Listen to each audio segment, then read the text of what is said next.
बिस्मिल्लाहिर्रहमानिर्रहीम। 10th के लिए हमने जो जियोग्राफी का टॉपिक चुना है, पहला टॉपिक है रिसोर्स एंड डेवलपमेंट। रिसोर्स क्या होता है? Everything available in our environment can be termed as resource, या हम दूसरी ज़बान में ऐसे कहेंगे everything available in our environment which can be used to satisfy our needs. वो हर चीज़ जो कि हमारी नीड को फुलफ़िल करे उसे हम रिसोर्स कहेंगे।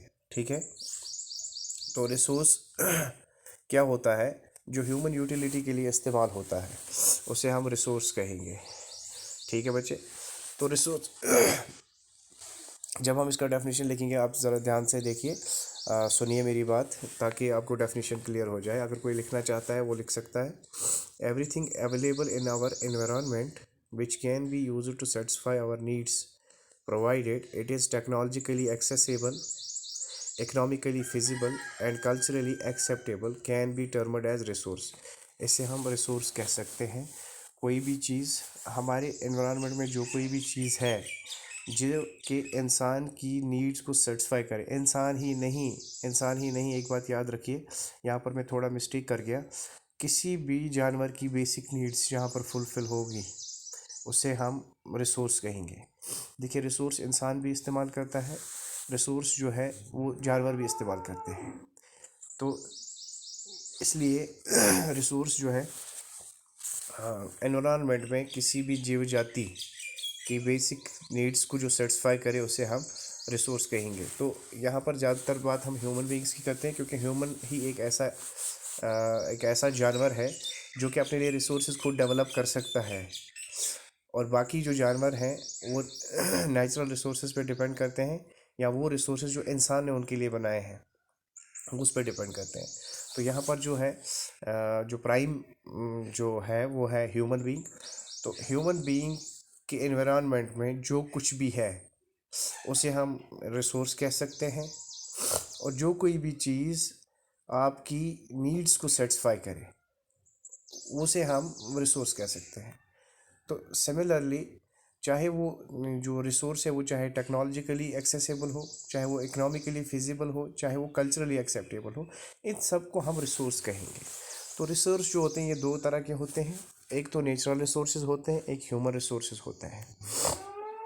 तो नेचुरल रिसोर्सेज में आपका रिन्यूएबल और नॉन रिन्यूएबल रिसोर्सेज आते हैं, और ह्यूमन में आपका स्ट्रक्चर्स एंड इंस्टीट्यूशंस और क्वांटिटी एंड क्वालिटी आता है। यानी इंसानी रिसोर्स जो हैं इनका स्ट्रक्चर, इनके इंस्टीट्यूशंस और क्वांटिटी और क्वालिटी के हिसाब से जो रिसोर्सेज बनाए जाते हैं, जो इंसान ने खुद अपने लिए तैयार किए होते हैं। तो इसी तरह से रिन्यूएबल रिसोर्स जो होते हैं इसको फर्दर दो हिस्सों में बांटा गया है। एक होता है कंटिन्यूस और फ्लो, जो कंटिन्यू रहे या जो बहता रहे, इसमें आपका विंड आया, आपका वाटर है, और दूसरा जो है वो बायोलॉजिकल है। तो बायोलॉजिकल में आपके नेचुरल वेजिटेशन आता है, जिसमें फॉरेस्ट वगैरह आते हैं, और साथ ही साथ में वाइल्ड लाइफ आता है। तो आगे जो नॉन रिन्यूएबल रिसोर्स है इनको फर्दर डिवाइड किया गया है। रिसाइकलेबल, इसमें मेटल्स आते हैं। रिसाइकलेबल यानी जिसे हम इस्तेमाल करेंगे फिर उसको रिसाइकल कर दोबारा से हम इस्तेमाल कर सकते हैं। तो इसी तरह से नॉन रिसाइकलेबल यानी जिसे हमने एक बार इस्तेमाल किया फिर हम उसे इस्तेमाल कतई नहीं कर सकते, इसमें आपके फोसाइल फ्यूल्स वगैरह आते हैं। तो मेटल्स में आपका ये आता है बेटे, प्लास्टिक आता है, और आयरन वगैरह आता है जिसे आप इस्तेमाल में ला सकते हैं दोबारा से। कॉपर है जिसे आप दोबारा से इस्तेमाल में ला सकते हैं। ये सिल्वर है वगैरह जिसे आप दोबारा से इस्तेमाल में ला सकते हैं। गोल्ड है, वो भी एक मेटल है, उससे आप दोबारा से इस्तेमाल में ला सकते हैं। तो फोसाइल फ्यूल्स जो होते हैं जिन्हें हम एक बार फ्यूल्स को जब हमने एक बार जलाया, एक बार इस्तेमाल किया, उसके बाद में वो ऐश हो जाते हैं, उसे आप दोबारा से इस शक्ल सूरत में नहीं ला सकते। तो ये यहाँ तक आपका जो है वो क्लियर हो गया। अब आगे आता है आपका types of resources on the base. अब जब हम on the base of origin, पैदाइश के बिना पर जब हम देखते हैं तो आपका बायोटिक रिसोर्स है, आपका एबायोटिक रिसोर्स है। ठीक है, देखते हैं वीडियो चल रहा है कि नहीं। हाँ, वीडियो चल रहा है। अभी तक 4 बार ट्राई कर चुका हूँ, 4 बार वीडियोस जो हैं 3-3 मिनट 6-6 मिनट में कट हो जाते हैं खुद ही।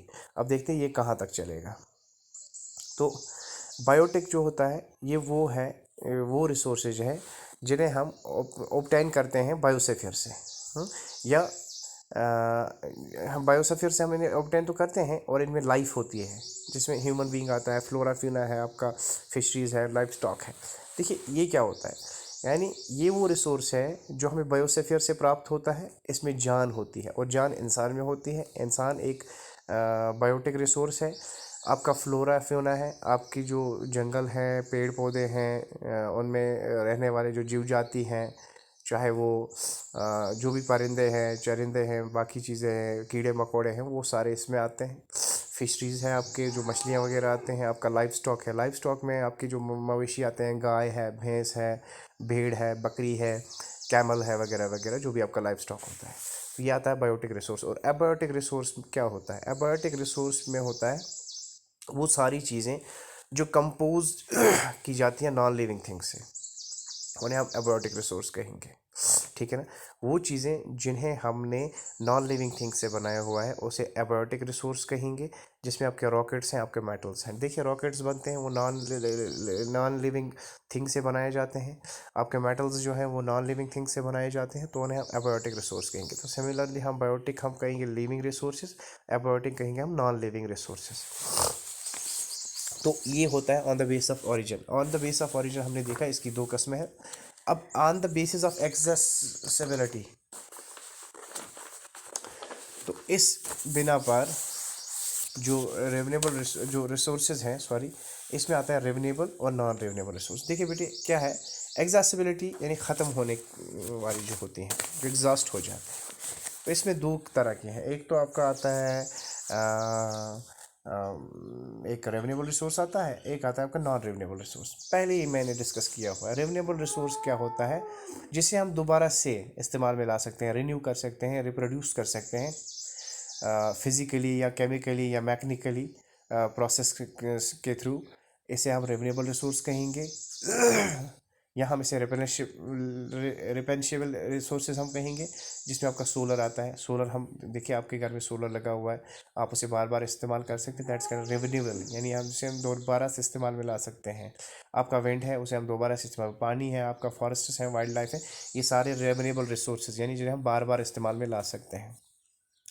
और रेवनेबल रिसोर्सेज को आगे हम डिवाइड कर सकते हैं किस में, कंटिन्यूस में, कंटिन्यूस या फ्लो। जो मैंने अभी आपको वो चैट दिखाया था, जैसे हम पीछे थोड़ा सा जाएंगे, ये जो आपका यहाँ पर रेवनेबल रिसोर्स है, यहाँ पर मैंने आपको दिखाया हुआ है।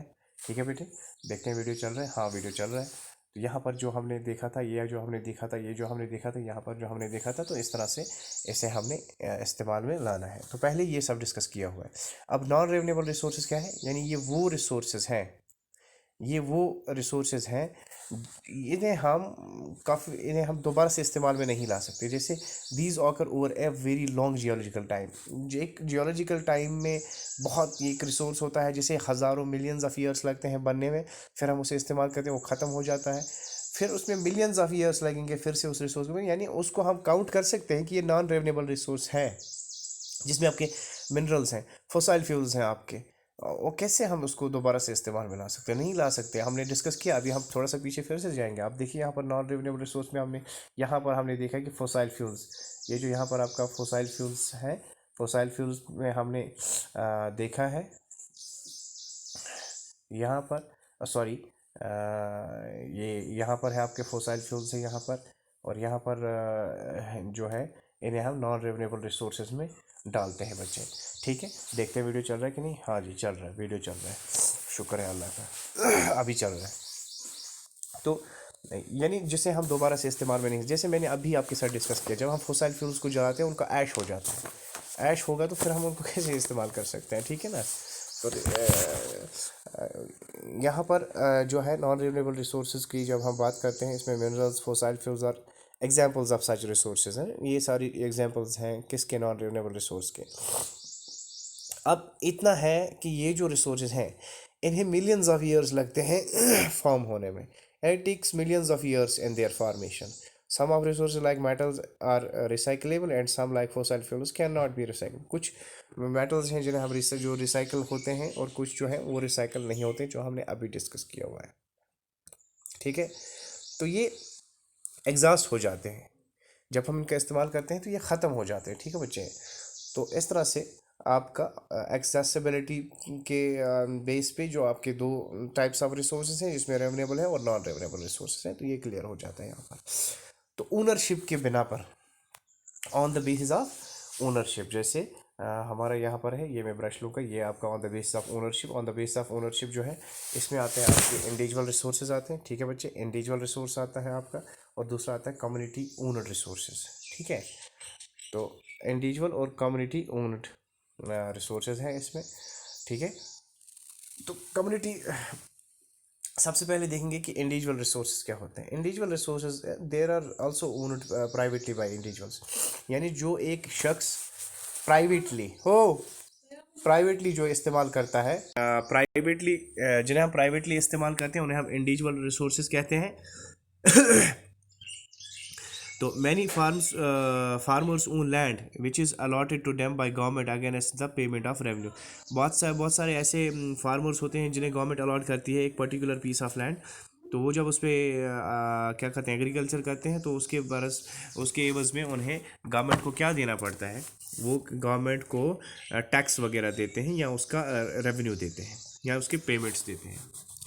In village there are there are people who with land ownership, but there are many who are landless। बहुत सारे गांव में लोग हैं जिनके पास ज़मीनें हैं, और बहुत सारे हैं जिनके पास ज़मीनें बिल्कुल भी नहीं है। तो अर्बन पीपल ओन प्लॉट्स, जो शहरी लोग होते हैं उनके पास प्लॉट्स वगैरह होते हैं, और उस पर क्या करते हैं वो लोग, वो हाउसेस बनाते हैं या बाकी प्रॉपर्टीज़, बाकी जो कंस्ट्रक्शन वगैरह है वो उस पर खड़ा करते हैं। प्लांटेशन, पास्चर लैंड्स जो हैं, पाउंड्स हैं, वाटर हैं, ये एक्स्ट्रा जो भी है, ये आपका इसमें प्रॉपर्टी में आता है।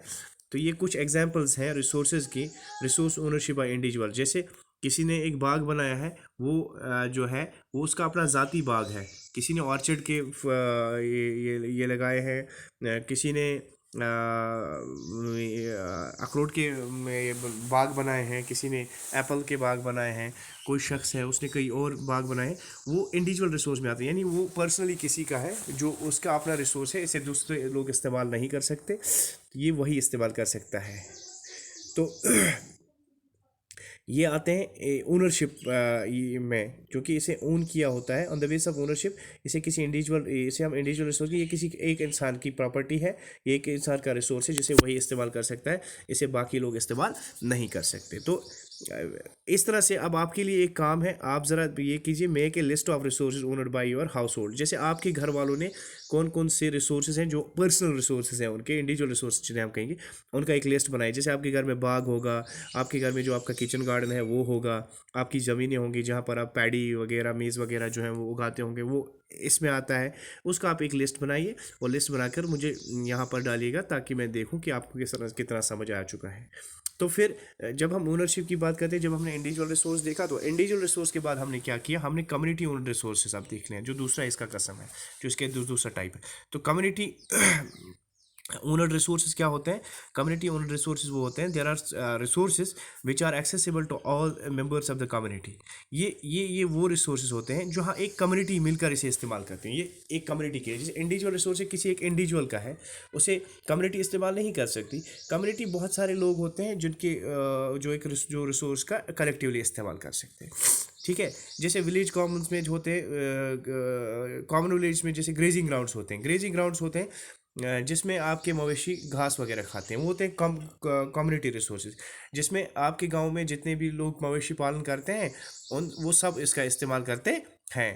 तो उनकी मवेशी जो है, और सबके मवेशी एक साथ उस ग्रेजिंग ग्राउंड में घास वगैरह खाते हैं, तो उसे कम्युनिटी रिसोर्स हम कहेंगे।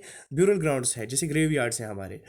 ग्रेवयार्ड जो होता है वो किसी एक गांव का होता है, एक बड़ा कब्रिस्तान होता है, उसमें जितने भी लोग मर जाते हैं वहाँ कलेक्टिवली उनको दफन किया जाता है, उनको बुरी किया जाता है उस पर, तो वो हम कम्युनिटी रिसोर्स कहेंगे। या विलेज पॉइंट्स होते हैं, गाँव में कुछ तालाब बने होते हैं जिसका इस्तेमाल पूरा गाँव करता है, तो उसे हम कम्युनिटी ओन्ड रिसोर्स कहते हैं। तो इसी तरह से आपके पब्लिक पार्क्स आते हैं। पब्लिक पार्क्स का मतलब ये जनरल पब्लिक के लिए बनाई, ये किसी इंडिविजुअल के लिए नहीं है, वहाँ सब आ सकते हैं। पिकनिक स्पॉट्स हैं, वहाँ सब आ सकते हैं। इसी तरह से प्ले ग्राउंड्स हैं, वहाँ सब खेलते हैं, वो सारे इस्तेमाल करते हैं, सारी कम्युनिटी उसको इस्तेमाल करती है, कोई इंडिविजुअल उसे इस्तेमाल नहीं करता। ठीक है बच्चे, तो इस तरह से क्या होता है कि ये सारे जितने भी हमने नाम लिए, चाहे हमने ग्रेजिंग ग्राउंड्स का नाम लिया, चाहे ब्रोल ग्राउंड्स का हमने नाम लिया, चाहे हमने विलेज पाउंड्स का नाम लिया, चाहे हमने पब्लिक पार्क्स का नाम लिया, पिकनिक स्पॉट्स का लिया हमने नाम, हमने प्ले ग्राउंड्स का नाम लिया, इन सब को लोग कलेक्टिवली इस्तेमाल करते हैं। तो इसका ये मतलब है, इसे हम कम्युनिटी ओनर रिसोर्स कह सकते हैं। तो प्राइवेट प्रॉपर्टी किसी की है, कोई प्राइवेट किसी बंदे के पास ज़मीन है, उसके पास अपनी लैंड है, उसके बाग बनाया है, उसने कोई और चीज़ उसमें बनाई हुई है, वो उसका इंडिविजुअल रिसोर्स है, क्योंकि वो कम्युनिटी के लिए नहीं है, वो एक इंसान के लिए है, जो हमें जहन में रखना होगा। ठीक है बच्चे, तो इस तरह से यहाँ तक जो आज हमारे जो रिसोर्सेज हैं वो कंप्लीट हो गए। मेरे ख्याल से ये बहुत अच्छे से कंप्लीट हुआ। आगे इसमें कोई शिकायत वगैरह नहीं होगी इंशाअल्लाह रहमान। तो अगर इस चीज़ को लेकर किसी के पास भी कोई क्वेरी या कोई भी क्वेश्चन है, वो मुझे कमेंट बॉक्स में लिख देगा। And please please and please आप मेरी यूट्यूब चैनल को सब्सक्राइब करके रखिए और बेल आइकन को हिट कीजिए, ताकि आने वाले जितने भी क्लासेस हैं उनकी आपको नोटिफिकेशन टाइम पर मिलती रहेगी, ताकि टाइमली हम उसे पढ़ सकेंगे, टाइमली हम सवाल जवाब कर सकेंगे, और हमें जो कन्फ्यूजन्स हैं वो साथ साथ में क्लियर होते जाएंगे। मुझे उम्मीद है कि आपका कोऑपरेशन रहेगा।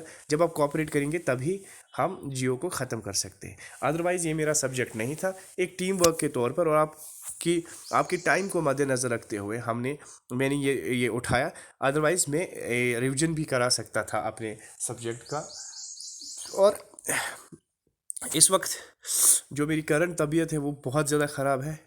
बिलीव मी, मैं बिस्तर से उठ नहीं पाता था, लेकिन क्या करें, यहाँ से ऑर्डर्स हैं, ऑर्डर्स को फॉलो करना है और आपकी क्लासेस आपको टाइम पे देने हैं। मुझे उम्मीद है कि आप मुझे सपोर्ट करेंगे और अच्छे से सपोर्ट करेंगे। और इस पेंडेमिक में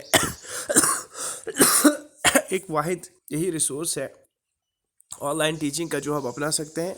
जितना हमसे हो सकता है हम आपको प्रोवाइड करेंगे, और उम्मीद है आपसे कि आप इंशाल्लाह रहमान आगे आपका रिस्पांस भी हमारे लिए ठीक रहेगा। तो हम कल वाली वीडियो में मिलते हैं, तब तक के लिए खुदा हाफिज़ और अपना ख्याल रखिए।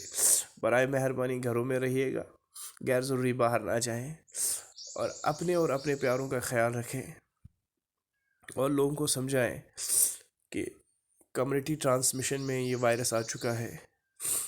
दूर रहना, SOPs को फॉलो करना, मास्क का इस्तेमाल करना, सोशल डिस्टेंसिंग मेंटेन करना, ये सब हमारा फ़र्ज़ है, तभी जाकर इस पेंडेमिक से हम लोग नजात पा सकते हैं। मुझे उम्मीद है कि आपको ये वीडियो अच्छा लगा होगा, आज का लेक्चर समझ आया होगा। हाँ, क्वेश्चंस क्वेरीज रहती हैं, वो आपका हक है, आप मुझे क्वेश्चंस वगैरह लिख सकते हैं, पूछ सकते हैं, या एक टेलीफोन कॉल करके मुझसे अपने जो डाउट्स हैं वो क्लियर कर सकते हैं। तो मिलते हैं कल वाली वीडियो में, तब तक के लिए खुदा हाफिज़ और अपना ख्याल रखिएगा। एंड हाँ, साथ साथ में इसकी एक कॉपी मेंटेन कीजिए, सो दैट आगे फिर आपको कोई प्रॉब्लम ना हो। मिलते हैं कल वाली वीडियो में, तब तक के लिए खुदा हाफिज़, सलाम।